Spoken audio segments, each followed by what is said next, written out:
হাসিনা পালিয়ে যাওয়ার সেই খবর পৃথিবীর সবাই জানে, কিন্তু 3 থেকে 5 তারিখ পর্যন্ত ক্যান্টনমেন্টে কিছু ঘটনা ঘটেছে যেই ঘটনা এখনও আমাদের কাছে অজানা। 3 তারিখ সেনাপ্রধানের ওই ভার্চুয়াল মিটিংয়ের পর মোটামুটি নিশ্চিত হয়ে যায় শেখ হাসিনা অধ্যায় বাংলাদেশে শেষ।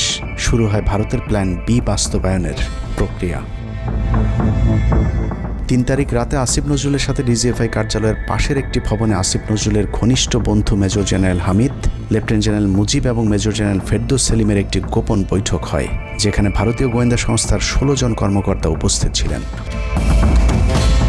মূলত 5 তারিখ শেখ হাসিনা পদত্যাগ করার পর করণীয় নির্ধারণ করতেই ওই বৈঠক অনুষ্ঠিত হয়।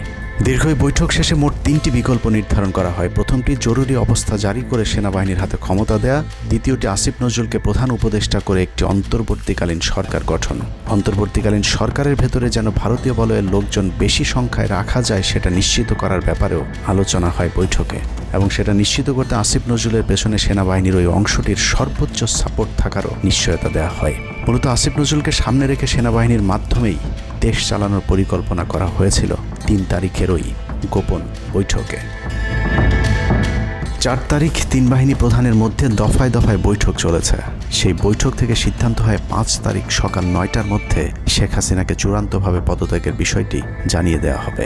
এর পরপরই আসিফ নজরুলকে আবারও ক্যান্টনমেন্টে ডেকে আনা হয় এবং শেখ হাসিনার পদত্যাগের পর আওয়ামী নেতা কর্মীদেরকে যতটা সম্ভব নিরাপত্তা দেয়া, বেসরকারি বিভিন্ন প্রতিষ্ঠানগুলোতে যতটা সম্ভব আগের কর্মকর্তাদেরকে রেখে দেয়া এবং বিটিআর হত্যাকাণ্ড নিয়ে কোনো ধরনের পদক্ষেপ না নেওয়ার সহ বেশ কিছু করণীয় ঠিক করে দেওয়া হয়। দীর্ঘ সেই আলোচনার কারণে 4 তারিখ সারা রাত ক্যান্টনমেন্টে অবস্থান করেছেন আসিফ নজরুল। তাৎক্ষণিক আসিফ নজরুলের কাঁধে 2টি দায়িত্ব দেওয়া হয়: আর্মির প্রতি সকলের আস্থা তৈরি করা এবং হাসিনার পদত্যাগের পরপর ছাত্রদেরকে সেনাবাহিনীর নিয়ন্ত্রণে নিয়ে আসা। কথা মতো আসিফ নজরুল 4 তারিখ রাত এবং 5 তারিখ খুব সকালে ক্যান্টনমেন্টে বসেই ফেসবুকে তিনি 2টি পোস্ট করেন। পোস্টের প্রথমটি 4 তারিখ রাতে সেনাবাহিনীকে প্যাট্রিয়ট সম্বোধন করে করা হয়, যেন সেনাবাহিনীর প্রতি ছাত্র জনতার আস্থা বেড়ে যায়, এবং পরেরটি সংখ্যালঘুদের বাড়িঘরে হামলা না চালানোর অনুরোধ করে পোস্ট করা হয়। দুপুর 12টার আগে আসিফ নজরুলের করা হিন্দুদেরকে নিয়ে ওই পোস্টে প্রমাণ করে আসিফ নজরুল আগে থেকেই জানতেন কিছুক্ষণ পর আসলে কি ঘটতে যাচ্ছে। আমরা এখন আর্মি চিফের সাথে একটা আলোচনায় আছি।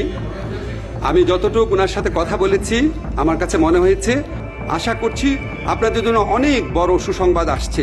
বিজয়ের খবর আগেই জেনে যাওয়াটা সমস্যা না, কিন্তু সমস্যা হলো আসিফ নজরুল সবাইকে আন্দোলনের কেন্দ্রবিন্দু ঢাকা বিশ্ববিদ্যালয়ে যেতে না বলে ক্যান্টনমেন্টের সুখবরের অপেক্ষায় থাকতে বলেন। মূলত আসিফ নজরুলের ওই ফাঁদে পা দিয়ে ছাত্র জনতার জুলাই আগস্ট বিপ্লবের বিজয় হাতছাড়া হয়ে গিয়েছিল। ছাত্রনেতাদের সরলতাকে কাজে লাগিয়ে আসিফ নজরুল নাহিদ আসিফদেরকে সেনাপ্রধানের কাছে আসতে বলেন। নাহিদ, আসিফ, মাহফুজরা সেনাপ্রধানের কাছে যাবার আগে আসিফ নজরুলের প্রধান উপদেষ্টা হবার বিষয়টি চূড়ান্ত হয়ে যায়। সমন্বয়কেরা পৌঁছানোর পর সেনাপ্রধান তাদেরকে জানায় আসিফ নজরুল হচ্ছেন প্রধান উপদেষ্টা, কিন্তু ছাত্ররা ডক্টর মোহাম্মদ ইউনুসকে প্রধান উপদেষ্টা বানানোর দাবি করলে আসিফ নজরুল তাদেরকে জানায় ডক্টর ইউনুস প্রধান উপদেষ্টা হতে রাজি নয়। কিন্তু ছাত্র নেতাদের সাথে ইউনুসের আগে থেকে যোগাযোগ ছিল, যে কারণেই সেনাপ্রধানকে ছাত্ররা জানায় আমরা ডক্টর ইউনুসের সাথে একান্তে কথা বলতে চাই। ছাত্ররা ডক্টর ইউনুসকে ফোন করলে তিনি জানান প্রধান উপদেষ্টা হতে চান না সেনাবাহিনী কিংবা আসিফ নজরুলের কাছে তার এরকম কোনো বার্তা তিনি দেননি। এরপর ছাত্র নেতাদের দাবির মুখে ইউনুসকে প্রধান উপদেষ্টা বানাতে বাধ্য হয় সেনাবাহিনী। ডক্টর মোহাম্মদ ইউনুসকে প্রধান উপদেষ্টা করা হলেও ক্ষমতার কেন্দ্রে থেকে যায় ভারত নিয়ন্ত্রিত ক্যান্টনমেন্টের মদতপুষ্ট আসিফ নজরুল, যাকে তারা সুনিপুণভাবে গেল এক যুগে তিলে তিলে তৈরি করেছেন। আসিফ নজরুল তার মন্ত্রণালয়ের বাইরেও সবখানে নিয়োগ থেকে বদলি বরখাস্তের একক ক্ষমতা ভোগ করতে থাকে। একদিকে সেনাবাহিনীর ছত্রছায়া আসিফ নজরুলের হাত ধরে ভারতীয় এজেন্টদেরকে গুরুত্বপূর্ণ সব পদে বসানো হচ্ছিল, অন্যদিকে চলছিল পুরো দেশ দখলের ভয়ঙ্কর ষড়যন্ত্র। কিন্তু ছাত্রদের চাপের মুখে আসিফ নজরুলের পরিবর্তে ডক্টর মোহাম্মদ ইউনুসের প্রধান উপদেষ্টা হবার বিষয়টি কোনোভাবেই মেনে নিতে পারেনি সেনাবাহিনীর ভারতপন্থী অংশটি, যে কারণে 5 তারিখ রাতেই একটি ব্যর্থ সেনাকুয়ের ষড়যন্ত্র করা হয়েছিল। 5 তারিখের পরপরই ইউনুসের একের পর এক ভারতীয় আগ্রাসন বিরোধী বক্তব্যে আতঙ্কিত হয়ে ওঠে ভারতীয় বলয়, যে কারণে 8 তারিখ শপথ নেয়ার আগেই ডক্টর মোহাম্মদ ইউনুসকে হত্যা করে সেনাকুয়ের আরেকটি চেষ্টা চালায় সেনাবাহিনীর ওই অংশটি। 8 তারিখ ডক্টর ইউনুসের নেতৃত্বে নতুন সরকার শপথের ঠিক আগ মুহূর্তে একটি সেনাকুয়ের চেষ্টা করা হয়। কুয়ের নেতৃত্ব দেন লেফটেন্যান্ট জেনারেল মুজিব এবং মেজর জেনারেল